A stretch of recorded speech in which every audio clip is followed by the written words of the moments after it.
Welcome to the Flip Thinking Podcast. In this podcast, you'll listen to intimate conversations between Bertolt Gunster and his guests. Together, they'll explore the guest's personal problem and try to make it feel lighter or make it disappear altogether. This can be achieved in different ways. Sometimes they can simply solve the problem, but more often than not, they'll find that they have to let go of expectations or views they hold about themselves. At other times, they can only observe the fact that there is a problem without judging it. And in some cases, they can flip think the problem.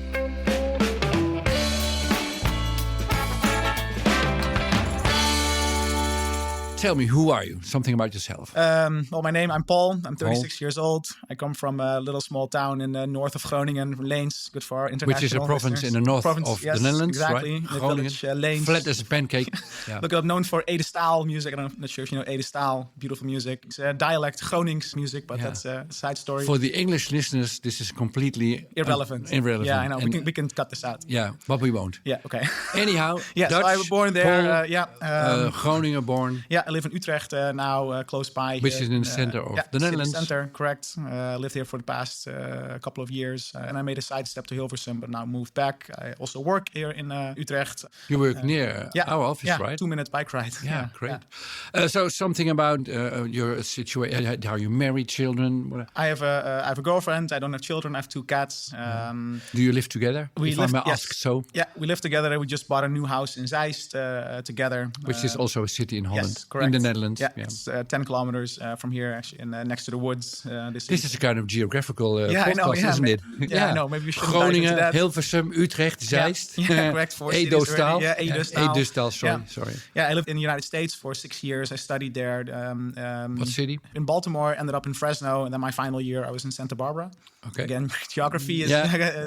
Traveling around the world with this podcast. Yeah, exactly. So maybe the podcast will come back to Santa Barbara at some point. With maybe. Some view or some listeners. I'm open for this, no problem. Yeah. So this is about who you are. Now about your problem, your topic. What is it that brings you here?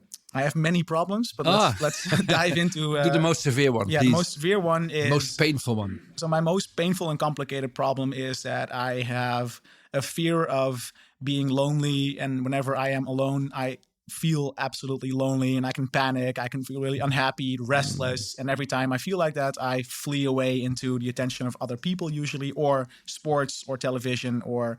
I never really dove into alcohol or drugs, but so I'm glad. Which could have been a solution too, I know. For this terrible feeling of being lonely. Yeah, miserable. I've been so low that there was a time where I did flee into using drugs, and then I woke up the next morning and looked at myself and thought, "What are you doing to yourself?" Were you then close to ODing or? No, I just did 1 pill of ecstasy, but I was by myself, and I thought, "Why are you doing this by yourself? And you're not at a festival." You were alone. I was alone. Yeah, alone using ecstasy. I was feeling so unhappy. Which is the most social drug there is. Yeah, I know. Yeah, and then you're on your own using ecstasy. I am known for making terrible decisions. And, this was a terrible. All those people are listening now. Don't do this at home. Don't do this. Yeah. It's stupid. But it was a moment for my wake up call. That what age did you do this? This was 4 years ago. 4 years ago. Yeah, 4 years ago. Also, 3 years ago when COVID hit, and I had to quit my professional running career because I was injured. And my relationship. You were a professional runner. Yeah, for a little bit. You say as an aside. Yeah. But which have been a large, greater part of your life then, being a professional runner. Yeah, so after 19 years when I had to stop my career, my relationship ended at the time, and I also decided to take a little break from work. So all of a sudden, I'm at home by myself in Hilversum. And then you use ecstasy as a Yeah. solution to all these... Well, I was sitting at home for a month, and I wasn't feeling any better. So I thought, let's try something. And then, Yeah. Quite stupid. Yeah, I know. Thank you. Yeah, appreciate it. And funny in the same time. Yeah. Looking back, I like people who make stupid mistakes now and then, right? Now and then. Yeah. So the starting problem we are trying to get our. Can I add a secondary? Please. As a result of this, I think I choose romantic partners that fill my void, that fill my loneliness, and that's always temporary. So after about a year or a year and a half, or maximum 2 years, I lose interest in... When the first love is over. Exactly. This overwhelming feeling of being really deeply connected, which we feel when we are in love. But it only lasts 1.5, 2 years. Yeah, and then Paul goes away. Yeah, exactly. And then I look for somebody who can then fill up my loneliness again. Yeah, which is a kind of addiction too. Yeah, right. And I keep repeating the same pattern. So this addiction makes it really serious. Yeah, right. I think so. Yeah. This deep feeling of being a lonely guy. Yeah. And ending life alone. Yeah. Then, right? Yeah. This must be in your negative prediction about who you are. I used to have a deep-rooted conviction that I will always end up alone. I never thought that I would nobody have a will girlfriend. love you. Yeah, exactly. But now you rationally know it's not true. But this is rational. Yeah, it's my ego thinking. My ego knows, and my ego wants to boost and wants to have the confirmation that you are good enough. Feel the loneliness. Feel the loneliness. Please. The more, the better. So you have this deep feeling of ending up alone. Yeah. I used to have the same thing with friends. I used to. You only made the problem worse. Yeah, I know. Yeah, I know. Yeah. Now you're adding something with friends too. Yeah, the same thing. You fill your agenda with friends. Yeah, yeah. And I'm thankful that I have friends now, good friends that I can count on. But I used to have. I didn't have any friends until I was about 18. So I didn't know what it was to be a friend. Let alone you didn't to have any friends until you were 18. No, I was bullied as a kid from age 4 to 17. Let's slow down here. Sorry. It's okay. Yeah. Bullied from 4 to 17. Yeah. Okay, well, at that's home, severe. At school, at the sports complex. What I've experienced during these podcast conversations over the years now, we are doing this for 2-3 years, that a lot of problems of which we think arise in early childhood. Yes. In fact, are a result of not belonging to a group as a child in school, being bullied. Yeah, and being bullied is that's my conviction, one of the severest, most dramatic experiences for a person to have to undergo. I agree. From 4 to 17. Yeah.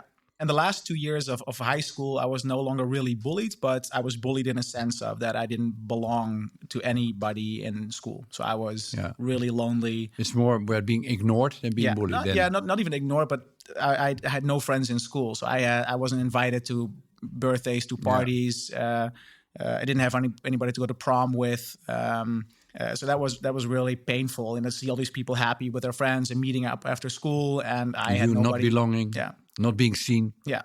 So I fled into running in individual sports. So when I was doing an individual sport, I thought nobody could bully me, but I was wrong. Yeah, because then you that's the solution that only superficial works, and the deeper problem is not solved at all, right? Yeah. Like ecstasy and taking lots of friends. Yeah. So this deeper problem of being lonely, and which I think we can combine this with being bullied over a long period of time. Yeah. So how was your upbringing in your family? Did you have this feeling of not belonging to, or being the outsider too? Yes, I think I've always had the feeling of being different, being weird in a lot of ways. I didn't really get along with my siblings that well when I was young. How many siblings? 3 siblings: sister, brother, and younger brother. My sister, my younger brother, and younger brother. And my sister and younger brother, they were tight, they were close, they were older or younger than you? The younger brother, he's 3 years younger, and my sister is 3 years older. Yeah. And I have a 6-year older brother as well. And these 6-year-old and 3-year older sister and brother, No, the young one and the sister, they were really close. Okay, and you were in age in between, but didn't belong to them. No, they were close, and I really wanted to be, but the more I wanted to be, the less I was. Yeah. So they were really friends, always playing together. Yeah. How was your connection with your older brother? My older brother wasn't really too old. He was 6 years apart. Yeah, that's a big gap at that age, that right? Was too big, and so he really, he really had his own life and his friends, and I think he's the only one that really bullied me physically. I got a lot of punches and in my childhood, not like bleeding, but in a funny way or in a threatening way too. Not so much funny to me. Not so much funny to me. This doesn't help either, does it? No. So and how were your parents? How did they behave? How did they react? My father was not there physically nor emotionally. My mother was there. How come? My father left our family when I was 3 or 4. You're adding some problems more. Adding Thank more you problems. very much. Yes, you're welcome. making your life more difficult. Yeah. So my father and my mother, they divorced when I was 3 or 4. My father left us for an Austrian woman who was 10 years younger. And that was a moment for me that changed my life, and not for the better. Because I thought the divorce was because of me. I thought I must be such a shit little kid that if my own father, who I loved so much, is willing to leave our family for someone else, and I didn't even know that at the time. But then you must have been a bad then I must kid. have been annoying kid or whatever. Yeah, I mean, your fault. Yeah, my fault. Yeah. Bad. Yeah. Bad. So I blamed myself and my mother for this problem. And after divorce, you lose a father. I mean, we still saw him every 2 weeks for 1 weekend. So my mother forced him to pick us up. Yeah. But I also lost a side of my mother, because my mother was not the same woman after the divorce naturally. I can understand that. So I lost a father and a part of a mother in better for... And you lost the system of a family. Yeah, exactly. Because it was a broken family. Yeah. And so, but you were 3 years old, right? It sounds like you have active memories of... I have. Do you? Which is quite remarkable, right? 3 years old. Yeah, I have one active memory from that age when I was... and this is really... this is a painful memory. Then I was... I think 4 years old or so. I was working with my grandfather in the garden, my mother's father. Yeah. And my parents had just split up. So my father and my grandfather, of course, couldn't really see each other at that time because the pain was still too superficial. And he left. And my father left. Your grandfather's daughter, right? Yes, exactly. Yeah. So my father comes, he's driving in a red car. He's driving in the streets and where we live. And I see him and I throw down my little rake because I was helping my grandfather in the garden. And I see my father, I throw down my rake and I start running towards him, happy as like I'm so excited to see my dad. And then my dad turned around the car and he drove off. And I am there crying, running after him and thinking, oh, because of me. See, my father is coming to see his other kids or his old family. He sees me and he drives off. And then later, through meditation, I found out that, of course, he didn't drive away because of this. Yeah. Well, I'm not really good at that, but obviously you were, because it gave you some extra memories. It gave me this, and then I realized that it wasn't because of me, but it was because, of course, he saw my grandfather. Yeah. But as a child, you always think, it's me. I'm bad. Yeah. I'm bad. Yeah. It's my fault. So that was like adding, more vinegar to the potion that I was thinking of myself, and I must be a terrible kid. So I started acting and lying to be liked, and a pathological liar. And so I changed the way to everybody, so you to think myself. You've in that time in your life, you found a successful strategy. Yeah. If I lie, if I make up stories, then people will like me. I thought so. Yeah, but of course it doesn't work. But this is your strategy. That was my strategy. Developed. Yeah. Tell me something about this strategy. How did it look like? What did you do? I would lie about anything. Like even at school, people would say they watched Commissaris Rex on television, which is a German television show series about a German Shepherd who's a detective. I loved it. I love German Shepherds, and classmates would say that they watched it, and I would lie and say that I also watched it. Yeah. And then they would challenge me on it and say, because I had no clue at the time. No, they would challenge me and ask if the Commissioner Rex was a person or a dog, and I said it's a person. And then I fell through, and I consistently started lying about, pretty much everything that, when people were talking about it, I would say that I knew something about it or that I watched something as well. And what did you wanted to achieve by lying? What was your hope then?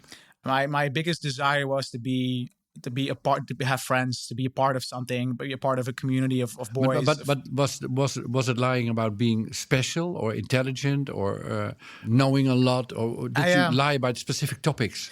No, pretty much about everything. I could lie about everything or greatly exaggerate. Can you give me an example? A painful something you really are ashamed about still now? For a long time, I lied to a lot of people about whether I was still a virgin or not.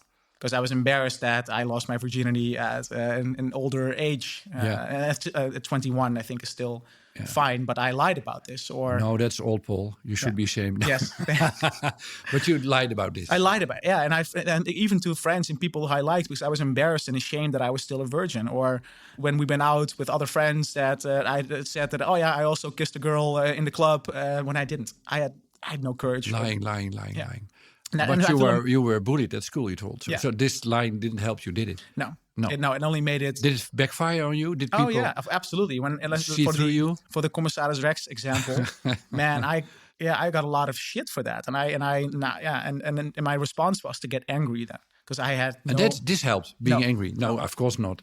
It made it even worse. So you had this series of solutions for helping out that you didn't feel lonely, and all this solution backfired on you. That made only the problem worse. You became an outsider. Yeah, I became an outsider. Yeah, and then And actually, it was a cry, a shout for attention. Please embrace me, love me. And I was so ashamed to talk about it that I didn't talk about it. Instead, I chose running, and then there was a loop of 8 kilometers, 5 miles around my village, and I would run that loop. And then halfway through the loop, I would stop, and I was like 13 years old. And then I would cry, I would scream, and then I would run, continue the loop, and pretend at home that nothing was.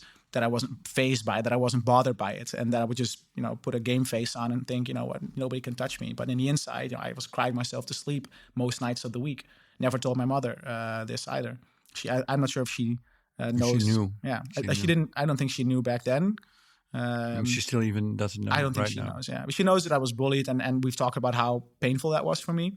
But I don't think anybody really knows how bad things were for me at the time, and how much things are still painful memories. I see a tremendous discrepancy between how easy, fluid you talk with a great sense of humor, and coming over as somebody who's really capable, which you are, and at the same time carrying this deep, dark feeling of unresolvable pain and loneliness in you. I'm really good with my head and talking with my head, and I'm really bad at feeling.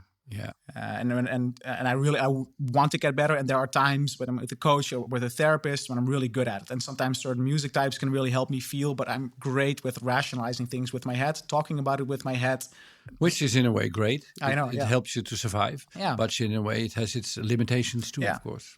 I'm thankful and I'm really happy with my in most ways with my life now. Mm-hmm. But the reason why I'm here is because I'm still coping with the difficulties that originated in my past. Right. That are painful. And they are deep, and they were emphasized, strengthened by being bullied for so long, such a long time, which is really devastating for us. To become psychologically sound is practically impossible in such a situation. So it's a wonder that you are here still. Okay, well, thank you. You should. I don't think I exaggerate yourself. You should have killed yourself. I've thought about it. I've thought about it many, many times, but I was too afraid to hurt myself. Yeah, I'm glad I was too afraid for that. But I've many, many, many, many times thought about if this is what life is, then I don't want to live it. Can you share with me your deepest moments? What was at what age?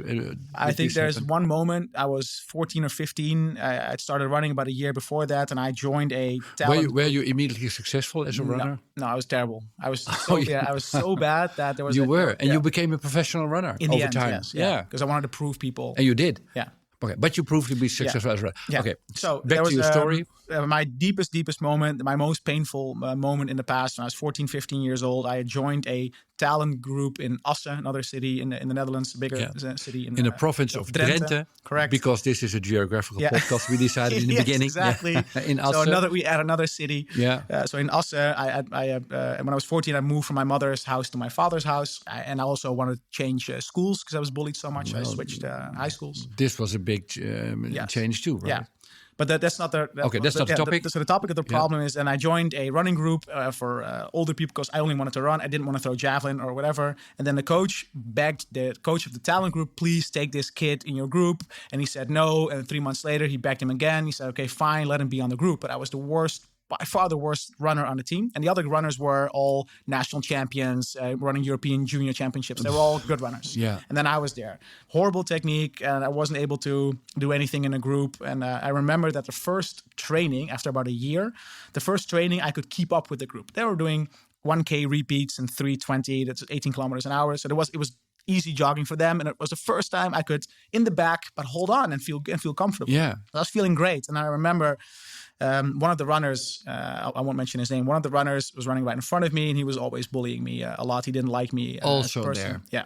He was running right in spot in front of me, and he let a gap in front of him. So I'm just running behind him. We're losing the group. So I decided to pass him and join the group catch again. Catch up the group. And then as soon as I would pass him, he would speed up and then onto the group. And by the third time... And this went on and on and on. Yeah. And by the third or fourth time when he did this, and I didn't say anything, when I passed him, he shoved his elbow. He did. And I... Was he older? Or? He was he was about 5-6 years older, I think, or 4 or 5 years older, and a lot stronger, a lot bigger. So he shoved his elbow in my rib cage. I fell on the track and I laid there. He started laughing, and my coach was standing right there, like 5 meters away from me, and he starts laughing as well. And I am crying there, because I'm in physical pain, but the emotional pain was 10 times, many times worse. And then I ran home crying. My father had dropped me off at the track, and I ran home crying about 5 kilometers, and I cried the entire time because I felt like absolute shit. Yeah. And then I cried still when I was at home, and then my father asked me, what are you doing home? Slightly irritated, and I was crying, and then I told him, I think for the first time, what had happened and how bad it was. And how did he react? He was really angry. We stepped in a car and we drove 100 miles an hour. He sympathized with you. Yeah, he was really angry. He was ready to kill the boy. Yeah, yeah. He was ready to kill the boy. Yeah, really. And I think he would have. Really, he was really very aggressive. He was, like, which must have felt for you as an enormous that felt great. support. It's like, hey, my father does care about me. Yeah, I was sad that the boy wasn't at the track anymore. I wanted to see him hospitalized. He would have. Your father would have done so. Yeah. That was like that was. But still, you protect him because you don't mention his name in this podcast too. But it's better that he's not. That he's still alive. If he of course better. This, he knows. He knows. Who he is, He knows. But I don't think they realized, either the coach, like, laughing at me, and I am one devastating of your this is for a young guy like you were. That was. I mean, I had no courage. I was so shy in that group. I wouldn't say anything because everything I said was responded with "Shut up, Paul." Whenever I said something, even or in class too, and then I was in VWO 2 in Groningen school, I would say something, and somebody would say, "Shut up, Paul," in the classroom. I mean, as if they are coughing. This is what for the listeners. Shut up, Paul. Yeah. I've had teachers who said, "Paul, can you please stay after class?" And then the teacher would say, "Meneer Vongers," he would tell me. Which is your surname, right? Meneer Vongers. And Vongers would say, "Paul, if you don't shove your fist in his face, I might. But I don't want to lose my job, so." Like, please, like, you need to do something about. So now and then you have encountered people that really supported you. Yeah. Like this teacher and your father. Was this the first time your father gave you such an enormous and undisputable support? No, the second time. I think I've heard a story. I don't remember this. This must have been, can you say balsam on your soul? Is this an English expression? Yeah. Balsam op je ziel. Is it in Dutch? Yeah, it was comforting. Yeah, absolutely. On a deep level. Yeah, that was really nice. But the pain from was stronger. Yeah, the pain from being bullied, from what happened on the track at that particular workout was so prevalently in my head all the time. It must have felt like this can never be solved during the rest of my life. And then instead, my father said, "Why don't you quit this running group?" And it's because I had no alternative, and I wanted to keep running because I started getting good at it. So the next week, I just show up at practice again, and we don't talk about it. And then it's raining, and the coach says, "Oh, it's raining because Paul's here." He did. Yeah, he did. Yeah, and the rest of the group said, "Yeah, exactly. Paul, why are you here? Let you go home so we can run in the sunshine." So why? This is a kind of, as an aside for this podcast, but as I'm curious, did you behave in an annoying way then? I was really energetic. I still am. I am happy with my energy level. Well, happy people can be very annoying. I know exactly. Yeah. So I think this is what I have encountered. That if I enter a room and if I feel enthusiastic or happy or whatever, I have to be very careful because people can just have heard their friend is in hospital. They can feel miserable, and so being happy is really annoying now and then. I've heard that I can be intense. Even a friend of mine, older friend, he's 50 years old. 50. I met him earlier this year, and I 50. You have a friend of 50 years old. Yeah. Okay. Yeah, and I met him earlier this year. Right? Interesting. And I went to his house last Friday for drinks, and he told me after. He's 86, right? Then you're 36. Do you remember? No, he is 50. He is 14 years older than me. 14. He's old like you, I said. Oh, he's 50. Yeah. No, not 50 years older. Than you are. No. But he's told not me old like me. I'm 64, so he's quite young still for me. Compared to you. Yeah, for you, he's old. Yeah. But he told me something last Friday that really hurt me, but I was really happy that he said it. And he told me that he wasn't looking forward to seeing me. And he said, because I can be really intense. But when I was there, he said, but I'm really happy that you're here. So I don't know why I was not looking forward to it, because now I'm really enjoying our time together. But he said, I can be really intense. And I think as a child... For him, this was a problem. Yeah, as a child, you were intense too? I was really intense, yeah. Whenever I was in a room, I was, I was trying to be, the funny guy or making jokes or saying a lot of things. I had a hard time shutting up. You were just a soul that was alive. Yeah. And gave light. Yeah. I would say. Yeah, I agree. But at the time, I was being And these people are annoying because life is a burden. And there's misery too. Yeah. And we have to go to school. And we don't like school. Yeah. And it's raining. And there comes this happy child. It's his fault. It's his fault. We must make him sad too. Yeah. Do you think this is a good description of the pattern that was the base of you being bullied in a way? I think that's the foundation of one of the reasons why I was bullied, and added on that I was, you can get me on the closet, like on the Dutch saying, op de kast, to get me on the closet. Yeah, I was on the closet. I was biting. I could bite like no one else. Whenever you give me a remark, I'll bite. Yeah. So it was really easy to get me on edge. Yeah. And then it's fun for people who bully somebody. It's fun if somebody bites. It's not fun if somebody doesn't respond or just walks away. Just smiles. Or just smiles and says, doesn't care. Thank you. And I cared. And I got angry. You fought back. I fought back verbally, sometimes physically, but not too often. Because there's always more people bullying me than I could handle by myself. Yeah. Because I was scared that before guys beating me up and that's not too good. No. And you don't have your father with you all the time. Or my brother. Yeah, right. Yeah. So now let's go to the here and now. Yeah. There's this weekend, there's a Saturday coming up, and your agenda is empty. Yeah. And there's this kind of panic out of your childhood or whatever it comes from, but there's this kind of panic. Can you describe me your emotional, rational, physiological, whatever state of being? What happens when you fear to be alone? I feel incredibly restless. That's the most prevalent thing. I feel restless. I can't think straight. I cannot sit quietly. I cannot focus on reading a book. I cannot even do a mundane, routinely household task. I do them sometimes, but I feel the restlessness, the loneliness, the fear of being alone, the fear of ending up alone. That those are thoughts that are in my head as soon as I am alone for a longer period of time. So alone combines with panic. Yeah, panic, yeah. Panic. Restlessness, heart rate even elevated. My head is going everywhere. All these negative thoughts, negative self-thoughts are coming into my head at that time. Yeah, you're not good enough. See, nobody wants you at their lunch or at their padel match. Or I will help you. I will help you, Paul. You will die alone. Yeah. Devastated. Yeah. Too young. Not fulfilling your dreams. Yeah. And left by everybody. Yeah. This is your negative prediction of your future. Yeah. Okay, so as a child, when your father leaves your house, 3 years old, and visiting with a red car and then turning back and drawing the conclusion that it's all because of you, and then being bullied for all these years, you must have been thinking this a lot of times. Of course, this is a very logical explanation of this deep fear of being lonely. And I get it here. You get it here. And I don't need any more explanation or research on this because this is a very clear, devastating story about where you come from. So now how to overcome this or let go or solve this? That's the next question. Can we flip think this? Can we flip think this? Yeah.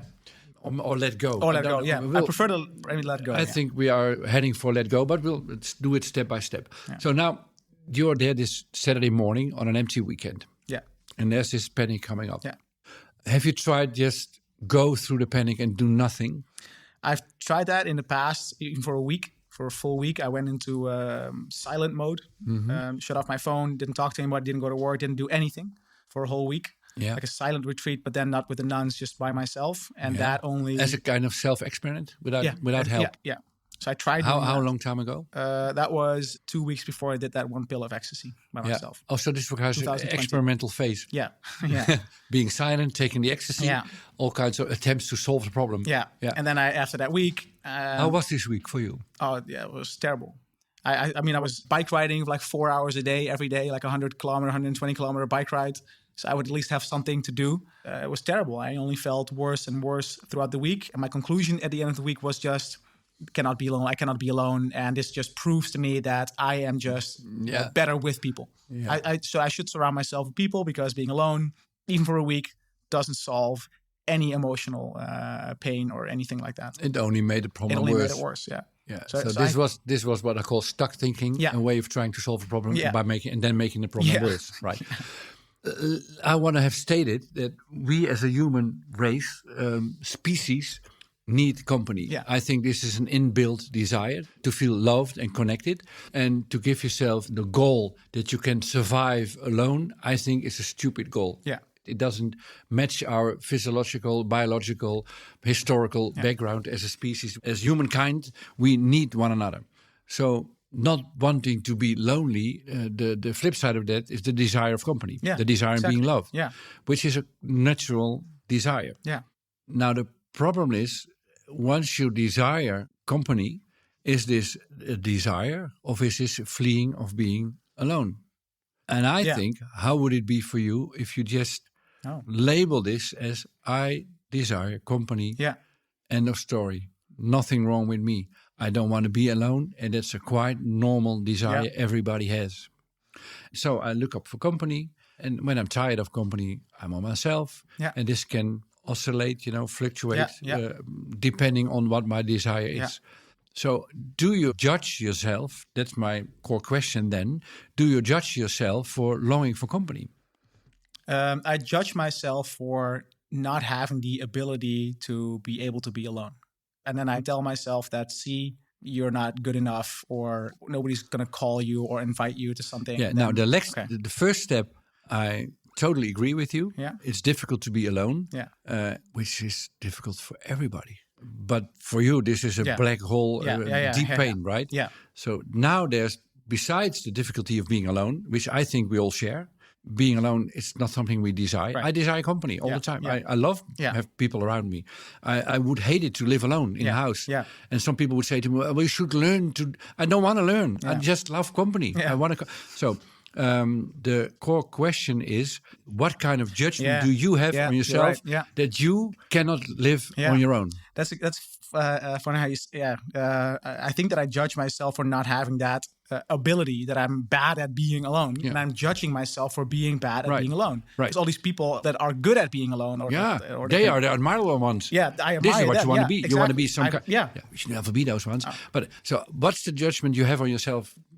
Finding it difficult to be alone. Finding it difficult. What's your judgment? What is your brain telling you? What's this voice in your head telling you, Paul, you're a miserable guy because. Because see, you should be alone. See, right. And what capacity do you lack in order to be comfortable with being alone? Yeah, what's the judgment? That I don't love myself.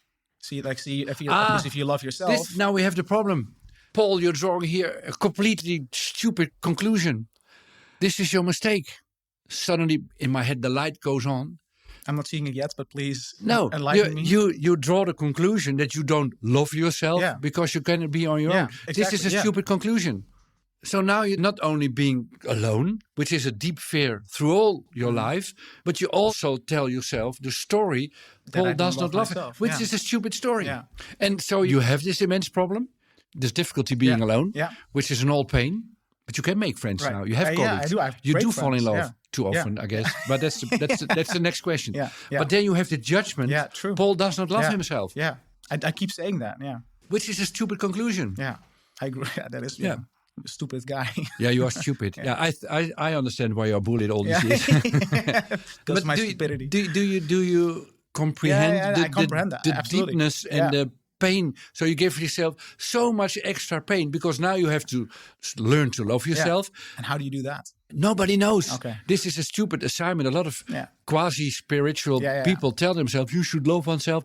This is an impossible task. It's a story. Because now and then you hate yourself, you are annoyed with yourself, you think you're stupid. Yeah. And now and then you think, I'm great, I'm brilliant. These judgments come all the time. Yeah. So what I would advise you to do, instead of seeking for, I want to love myself, because this is an impossible task. Right. You will never manage. Yeah. Nobody will.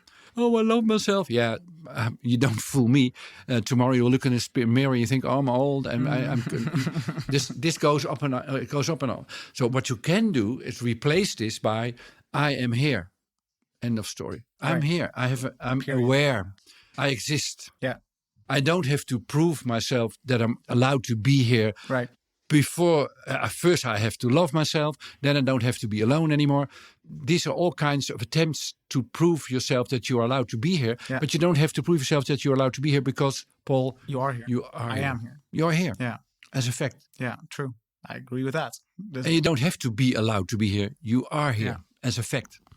No matter how often they bully you, no matter how often your father turns the car, you are here. Right. I'm still here. You don't need anything to be here because you are already here. Yeah.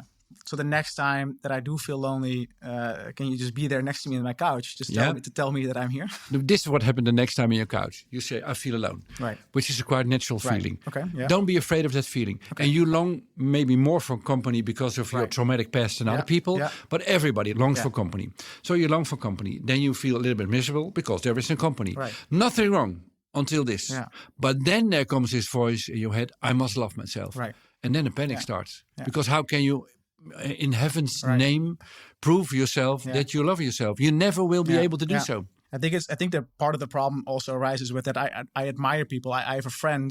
She can go to Spain on her own, not know anybody there for a week, and be perfectly fine with herself and have a great week reading books, sitting on the beach alone. And I would love that I could do that too, but I can't. But is it something you want to be able to? Do you want to have this capacity, or this is a real, genuine, authentic desire you carry with you? I don't think it's an authentic desire. Well, stop thought in my head. Stop then aiming a kind of holy grail or something you do not really want to aim. Paul, you just love company. Yeah. And there's nothing wrong with loving company. You don't have to love yourself, just love company. Right. And just be there. Yeah. End of story. I can do that. Yeah. So now this is flip thinking. I was going to say, we didn't resolve it. We flip thought it. Okay, elaborate a little bit on this. Well, I mean, can I add a secondary problem? No. Okay. Yeah, yes, you can, of course. But I like to say no, because obviously I must have say yes and be polite, well, which I'm not sure I am. How long we can? We can prolong a long. Okay. I'm not in a hurry. Okay. Come with the second problem. So the secondary problem is that I choose romantic partners that resolve my loneliness, so that are always there, that are just as enthusiastic and exciting as I am in the beginning, and that's the reason why I fall for them, because they resolve I don't have to deal with my loneliness anymore because they're there. Yeah. And then after a short period of time, when how much let's time? say about a year and a half, which is the normal phase of when the love, love part ends. So the in love part is incredibly intense. I think they're the one. I'm going to marry them. They'll be the mother of my children. We all understand blah, blah, one blah. another. We are the same. We are the same. Yeah, we are soulmates. Yeah, and then we're not. Yeah. And then when that period ends and they're not resolving my loneliness anymore either, because our lives continue and my work and everything, and you don't have each other at the highest priority anymore, then they're not resolving my loneliness anymore. Right. So then I completely comprehensible. Yeah, completely lose interest, and I feel alone again in a relationship, and then I think which is even more lonely, even more painful. Yeah. Yeah, being lonely in a relationship is more lonely than being alone without a relationship. Yeah. So do you have a question about this pattern? Well, or? I'm not sure what my question say I want to ask a second problem. Yeah, I'm thinking I see this as a problem, and I'm thinking I'm currently in a relationship and we're struggling, we're battling. She knows that I'm here, and she knows I'm going to raise this up as an issue. Mm-hmm. And I'm already at the point where I am steering away from the relationship, and I'm just thinking, am I doing right, or am I really running away? I think you're running away. Yeah, I think you're not doing right. Yeah. Why do you think so? Well, it might be the fact you have a relationship now, right? Yeah. This is what you're talking about. Yeah. It might be the fact that you really don't fit, that she's not a good partner for you. This could be the case, or you're not for her, right? Yeah. Do you think this is the case? Right now, I think that, yeah. Okay, but do you think it's based on who she is, or based on this falling in love and this? No, it's based on what I feel right now. You think I'm running away? When I look back, I think I ran away into a relationship. Right. I don't think I'm running away from the relationship. I think I ran into a relationship. That's a good observation, yeah. But this combined with the desire of having a relationship in the same time. Yeah. You can have two different motives for the same behavior, right? Yeah, true. In the same time. Yeah. So it's a good observation that you are running from being alone, maybe. Okay, true, I agree.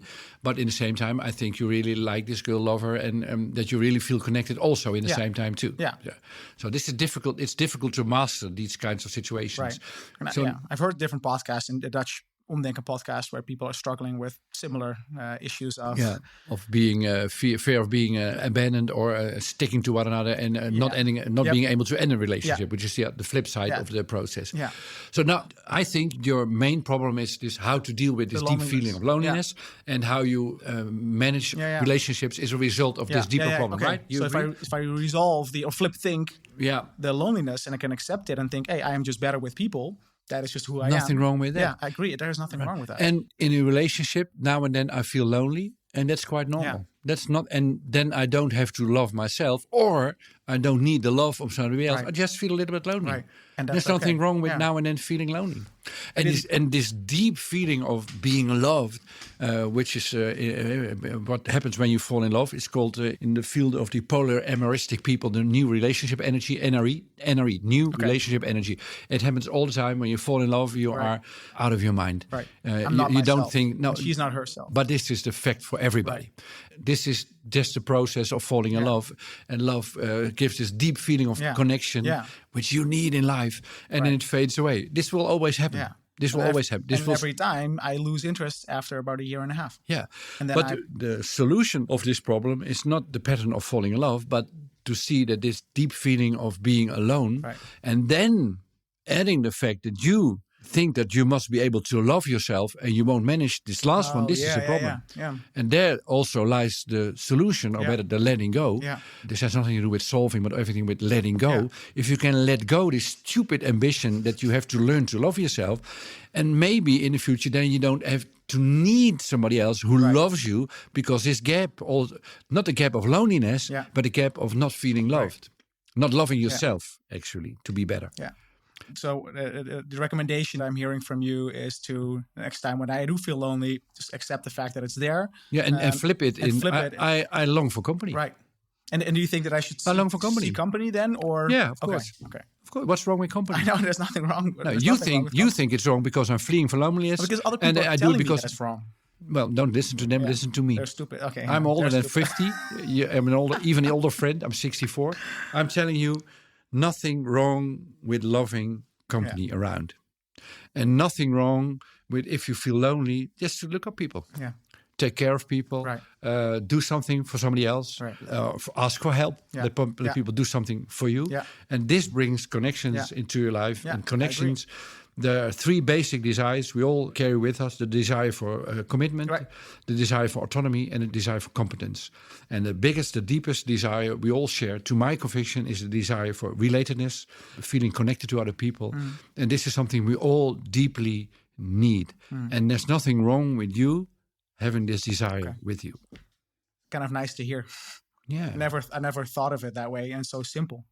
And how does this, because you are a rational, verbally very strong person, how does this feel when I'm saying this? If you ever let it sink in? It feels calming. I feel a lot calmer sitting here compared to 45 minutes ago. Yeah. Partially because you talk so much, but does this calm you down? In a way? No, the whole thought of that I'm already okay with the way I am, and I don't have to chase for something that I'm not, or master a skill that I'm just never going to be good at, and why should I? You don't want to master it. I don't want to master it. You don't want to learn to be alone. I know. I'm not. No. I don't. It doesn't energize me. It doesn't. It doesn't give me any positive feelings. No. And not that I'm never alone. I can actually enjoy, a quiet Saturday morning. But in your brain, you have implanted this weird idea. Yeah. If I can love myself, if I can be alone, then this problem is gone. Yeah. This is a stupid strategy. Yeah. You can let go. You can let go. That's all. Apparently, nothing wrong with you. We don't end up this podcast with a negative self-image. We end this podcast with a stupid strategy of solving a problem that really doesn't exist. Yeah. It doesn't exist. Yeah. You are not alone. No, I agree. In this world. Yeah, I agree. You can make, as a child of 3, you cannot choose your connections. And if the connections you have let you down, like in a running team or at school or your father, then you feel miserable and desperate. But as you are grown up, like you are quite grown up. Yeah.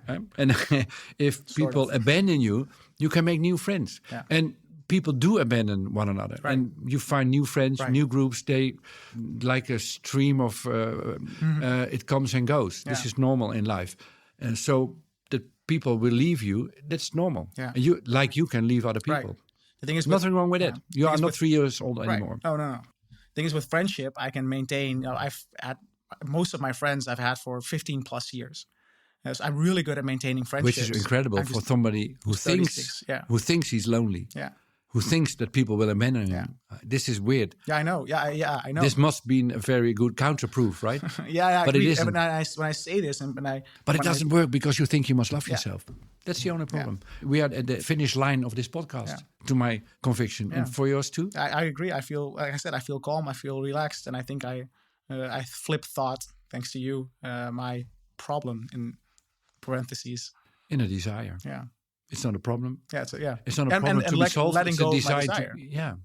That's a stupid desire. Your expectation, I would say. Your expectation that you should love yourself. This is not a desire. I should label this as an expectation. Yeah. But when I talk about the desire, I'm talking about the desire that I should be good at being alone, or that I want to be going to go but to Spain. This I would label this not as a desire, but as an expectation. Okay. Yeah. But that's just a word game. Yeah. But to me important, because the basic desires are commitment, readiness, autonomy, and competence. Yeah. And the rest is a lot of expectations about how you should be and not how you want to be. Yeah. Okay. Great. Thank you very much for being here. I'm very curious how your relationship will evolve. And so we'll me too, and so she too probably. We'll stay in touch in a month or two, probably. With do you let her listen to this podcast? Yes. How do you think she will respond? I don't know. Yeah. I don't know. I don't want to. I cannot think for her, so I don't know. I will let you know when. Please do so, and we'll stay in touch. I'll send you a WhatsApp audio message. Okay. Very good. We'll stay in touch. Yeah. And thank you being here. You're welcome. Thank you for letting me be here. Yeah, with all pleasure. Do you want to flip think your own problem too? In Bertolt Gunster's bestseller Flip Thinking, you will learn all about the life-changing art of turning problems into opportunities. Flip Thinking is available in England, Italy, Portugal, South Korea, United States, and soon in 17 other countries too. For info, check out flipthinking.info.